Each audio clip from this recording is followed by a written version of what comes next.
Hey guys, welcome back to the channel. Fabrizio Romano here as always to keep you posted on the transfer market. Today guys, as usual, many things to say. The transfer window is coming, managers market and much more. Let's jump into it today.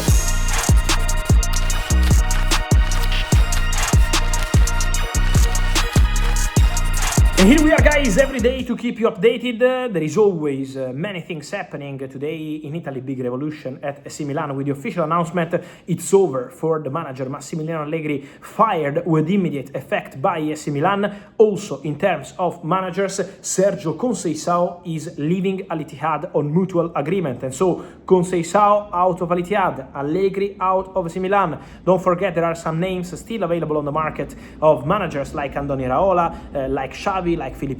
There are several candidates still available, and for sure there will be movements for managers in the upcoming days. But today we have to talk about plenty of things. I wanted to start with a defender, because I told you in the recent months how Tottenham were in very advanced talks to sign Marcos Senesi, the Argentinian defender from Bournemouth.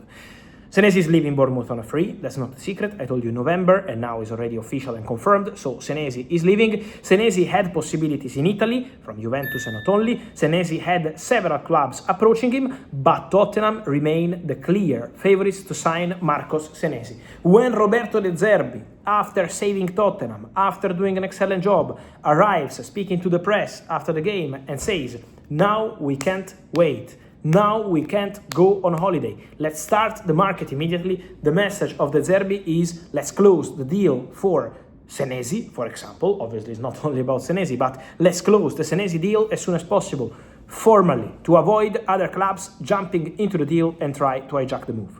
So Tottenham have a verbal agreement with Senesi. In the last 24 hours, Tottenham called Senesi again to confirm they want to go for him, and so the direction is Spurs for Marcos Senesi, still waiting for him to sign the contract. Important update I wanted to give for Manchester United fans, because I told you, be optimistic on Bruno Fernandes staying at the club this season. What I can tell you is that, according to my information, behind the scenes movements have already started for Bruno Fernandes to stay at Manchester United this summer, with Man United, from what I understand, prepared to make efforts to keep Bruno. So contacts are ongoing. Manchester United want to continue with Bruno Fernandes. I would say, obviously, fantastic season with 30 goal contributions, 21 assists in a single Premier League season, more than Kevin De Bruyne and Thierry Henry making history in a single Premier League season for Premier League football. And now Man United want to avoid temptations around Europe, temptations from Saudi, where they wanted Bruno 3, 2 and 1 year ago, so always obsessed with Bruno Fernandes. But my understanding is that Manchester United have started the conversations behind the scenes to keep Bruno Fernandes and to make sure Bruno Fernandes is going to continue at the club.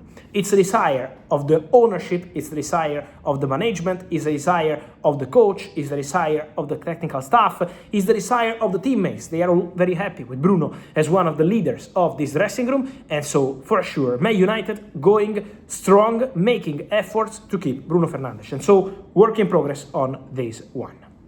And then guys, wingers. The market of midfielders and the market of wingers is going to be super interesting to follow in the next days and weeks. So let me start by telling you that Diomandé is absolutely in the shortlist, on top of the shortlist at Paris Saint-Germain and at Liverpool. These two clubs are in for Diomandé, and the player is considering his options, talking to his agents, talking to the clubs to understand what's the best option possible for him in terms of project, in terms of contract, in terms of development, in terms of manager. So there will be conversations with Liverpool and Paris Saint-Germain to decide the best option possible. So talks will continue, nothing really imminent, but talks will continue. On the other side, there is Leipzig, because Leipzig offered Diomandé the chance to stay at the club. One more season, leave in 2027, sign a new contract, get better salary, and let's include a release clause into the contract. But at the moment, Diomandé is still considering to leave this summer. In order to leave this summer, you need to negotiate with Leipzig. And Leipzig want around 100 million euros, maybe more, for Diomandé, also based on what's going to happen with the proposals. So there will be movement around Diomandé. Get ready, because Liverpool want him, PSG want him, player and Leipzig will dictate the conditions. Then, when we talk about wingers, remember what I told you about Liverpool. Because if Yan Diomandé goes to Paris Saint-Germain, Bradley Barcola could really leave Paris Saint-Germain this summer. It's a possibility. Liverpool wanted Barcola in August 2025, but was not possible to proceed. But Liverpool are still there. Liverpool are still interested in Barcola. So Diomandé and Barcola, Barcola and Diomandé, these are the two main names for Liverpool. Obviously, depending on what's going to happen with this domino. Diomandé eventually to PSG, Barcola could be an option for Liverpool. Otherwise, the opposite. With Diomandé to Liverpool, and let's see what happens with Barcola. For Barcola, there is also Arsenal.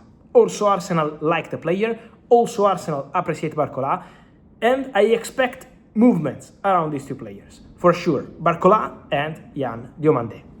Then, today, again, more questions on Anthony Gordon. At the moment, my understanding is that Anthony Gordon is not this high on the shortlist at Liverpool. In terms of preference, Liverpool have Yan Diomandé and Bradley Barcola.